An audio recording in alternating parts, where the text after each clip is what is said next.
Rápidamente se incorpora en Undertaker. Viene Misterio. Patada por las manos. Casi en la cara.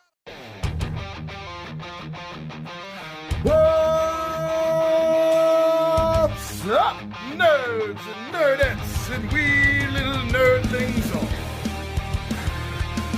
It's your buddy Big Johnny G, the Two Gun Pixie presents Legendary Gaming.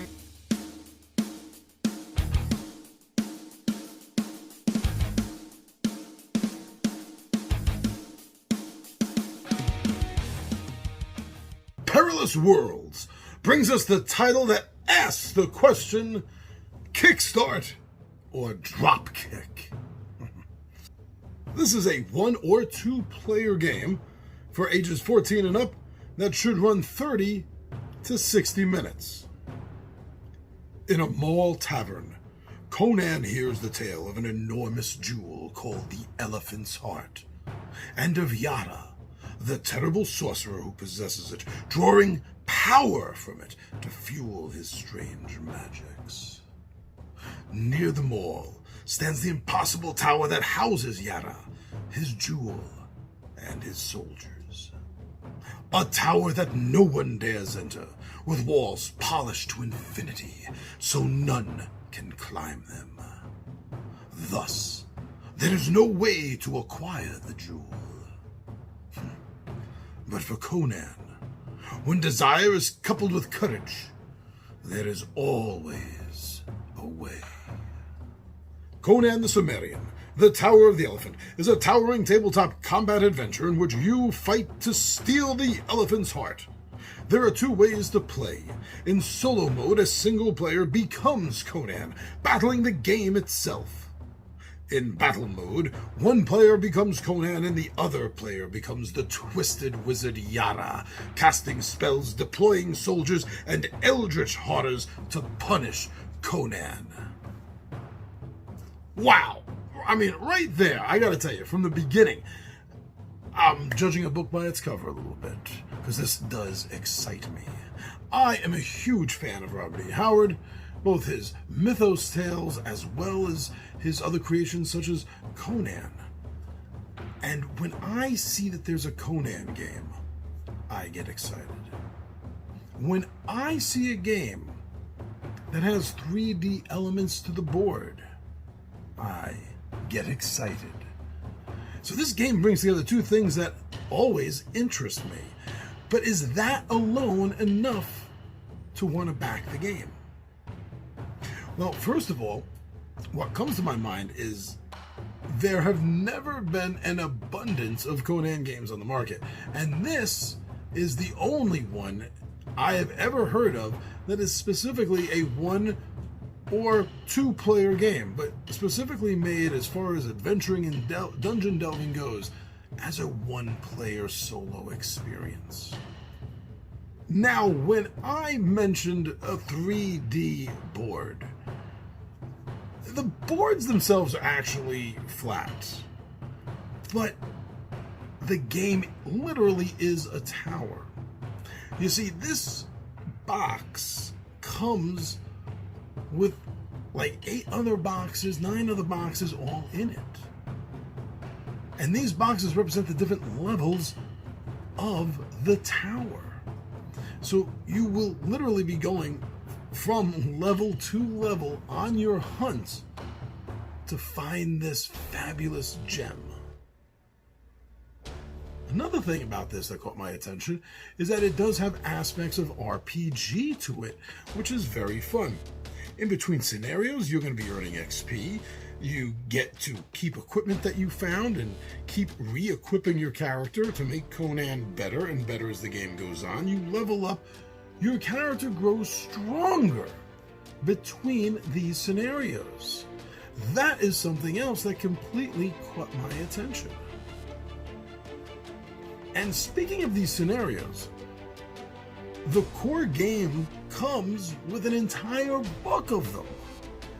Now, that says to me that I'm going to be playing this game for a while. And that's something else that caught my attention. Something else that made me take pause and want to look even deeper into this Kickstarter, which, by the way, is already fully funded. This isn't an if in that respect. It is fully funded, and we are already breaking through stretch goals, which I'll get to in a moment. I do not like many of the Conan games that I have come across already. Most of them seem like random dungeon delves that just conveniently have a Conan skin put on top of the game. If you take the Conan names and references out and just put in generic fantasy, the game's probably going to feel and play just as good. This game is completely different. This game isn't even on that radar, because this is specifically from a Robert E. Howard story. This is the third story he had printed concerning Conan. It was in Weird Tales magazine in March of 1933. And this is where he really picked up his stride. This is where he really started not only understanding the character, but also understanding how to present the character and portray the character in the stories. His style at this time has gotten very tight, and it's considered, because of all these factors, one of the best Conan stories that Robert E. Howard ever penned. This could not be reskinned as anything else. This literally is directly Conan. So much so that it is approved and in association, I guess, with the Conan Properties International LLC. Now, to me, that means a hell of a lot, that they think that this project is good, that this is worthy to have the stamp of Conan on it. So, bringing all these factors together, I found this game worthy of kickstarting. Now, I mentioned that already blown through so many stretch goals. And at this point, when you see this video today, there are 10 days left. So we still have more than a week, and we're almost daily. Not quite, but almost daily breaking stretch goals. Now, a lot of these stretch goals, most of these stretch goals, directly tie in. Most of them are digital expansions of scenarios for this very game. Conan Breaks the Chains. This is a digital scenario where Yara's mercenaries Conan discovers aren't willing participants in everything. They're enspelled, bewitched, enchanted. And with that, Conan decides it's time to break the enchantment. What a fun story to add into the ongoing campaign, the larger overall story. Venom. In this, Conan's been poisoned by Yara, and he has to fight to get to the antidote in time. Along came a spider. In this one, Yara's giant spider directly attacks the Mall Tavern, breaking right through the wall and causing havoc in a huge fight with this venomous creature. Scavenge. This is the most recent one to have opened up, and in this you need to slip past patrols in order to grab what you can and get out. That sounds fun. I enjoy aspects of game that aren't all just about being a murder hobo necessarily. Aspects where you have to sneak and you have to rely on that skill. Especially when it's put into a game with a lot of combat already, it is a nice difference, and I'm looking forward to this scenario. Now, besides extra scenarios, another thing that the stretch goals in this game might interest you about is if you are interested in digital copies of things that aren't this game, actually. They are working in cooperation, first of all, with Monolith, and one of the extras, the stretch goals that has been unlocked, is a new scenario for the Monolith Conan board game that you're only going to be able to get here. So if you're a Conan fan and you already have Monolith's game, that's another reason to check this out, because you're going to get yet another scenario there to play. The Conan RPG game by Motivius.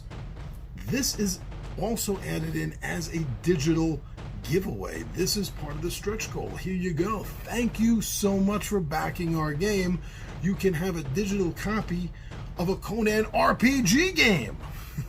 That's kind of cool. And along with that, there's also not an expansion for it, but a supplement book for it called Thief, where it's going to add in more rules and more aspects of the role-playing game, especially concerning thievery and the underworld in Hyboria. They've also unlocked a digital adventure for the RPG called The Wings of Yag. So now you have the game, you have a supplement, and you have the first adventure. Well, maybe I don't know if it's the first one published, but you have a adventure for the Conan RPG game. Now, on top of that, they also got linen finish on the cards. And if you haven't read the original Robert E. Howard Tower of the Elephant, you're going to get a digital copy of that. So you'll be able to read the original story, the original short story that appeared in Weird Tales magazine back in 1933. The story that inspired the creation of this board game. I am very happy to let everyone know that I have decided to back this game. I think this game is worthy of kickstarting. If you are a fan of Conan and you've been looking for a game that's more immersive in the Conan stories on a more personal level, so far, it doesn't look like you're going to have a better choice than Conan the Cimmerian, the Tower of the Elephant. Now, you can play as a 2-player versus mode. Also, one of these scenarios has also unlocked a 3-player mode. So this is continuing to grow. Miniatures are, I believe, next on the stretch goal, which for 10 days going, I will guarantee you that we will get there. So come on, join the party. If you are a fan of Conan, I'm telling you, you are gonna dig this game. I'm your buddy Big John at G for Two Gun Pixie presents Legendary Gaming, my friends. I am out of here.